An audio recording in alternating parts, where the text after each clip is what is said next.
हाय दोस्तों, बहुत बहुत स्वागत है मेरे चैनल में। मैं हूं गौरव, आप देख रहे हो मेरे चैनल बदनाम पैसा।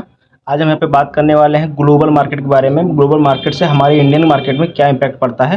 पीछे बैकग्राउंड टीवी में चल रहा है तो इसको थोड़ा नज़रअंदाज कीजिएगा। थोड़ा सा बैकग्राउंड का इशू है तो मैं बना रहा हूँ, जल्दी ज़रूरी है ना।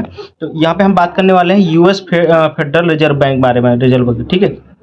मतलब जैसे अपने यहाँ आरबीआई बैंक होता है, वैसे ही जैसे आरबीआई बैंक अपने सारे बैंकों का पिताजी है अपने यहाँ, ठीक है। आरबीआई बैंक हो गया, रिजर्व बैंक ऑफ इंडिया। वैसे ही यूएस यानी अमेरिका में फेडरल बैंक है, फेडरल रिजर्व बैंक है। वो सारे वहाँ के जो बैंकिंग है उनके फादर जी हैं। वहाँ का मतलब फेडरल बैंक ही, फेड का जिसे कहते हैं शॉर्टकट में, वहाँ उस सब बैंकों को वहाँ पर थोड़ा रेगुलेट करता है, सब कुछ उसी के अंदर के होता है, ठीक है।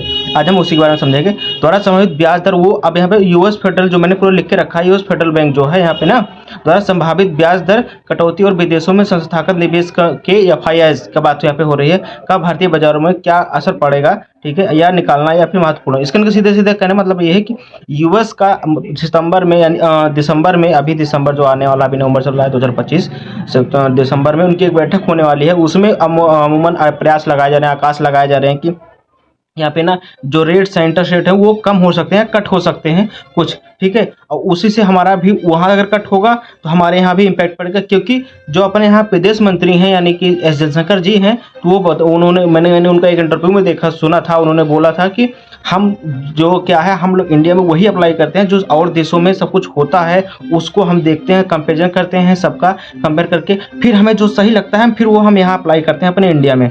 तो उनका ये इससे हम थोड़ा सा जोड़ सकते हैं ये बातें, कहीं ना कहीं उससे इम्पैक्ट होगा। और वैसे भी जो आरबीआई है ना, वो अमेरिका के कुछ चीज़ें जो चेंजेस होती हैं तो अपने यहाँ भी चेंजेस होती है, इसीलिए वहाँ का जो असर पड़ता है मार्केट में अपने यहाँ भी पड़ता है। बहुत सारी चीज़ें हैं क्योंकि वहाँ भी इन्वेस्टर यहाँ पर भी हैं, ठीक है। और थोड़ा सा और डिटेल में बता दूं, फेड रेट कट से यहाँ पे भारतीय बाजार में या फिर क्या फ़र्क पड़ेगा या फिर क्या असर पड़ेगा। इसका मतलब यहाँ पे सीधा ये है कि वहाँ अगर जो रेट कट होंगे तो मतलब लोन ज़्यादा मिल सकता है लोगों को, कम ब्याज पर लोन मिलेगा, सभी लेना चाहेंगे। और जब इन्वेस्टर हैं, काफ़ी लोग हैं जो लोन लेके दूसरे मार्केट में लगाते हैं, वहाँ से पैसा जनरेट करते हैं। तो जो बड़े बड़े इन्वेस्टर हैं वो यही ऐसे ही करते हैं, जहाँ की मार्केट, जिस देश की मार्केट अच्छी होती है या फिर उनका जो रिजर्व वो नज़र बना के रखे हुए होते हैं, तो वो ऐसा करते हैं, ठीक है। ये का अनुमान है।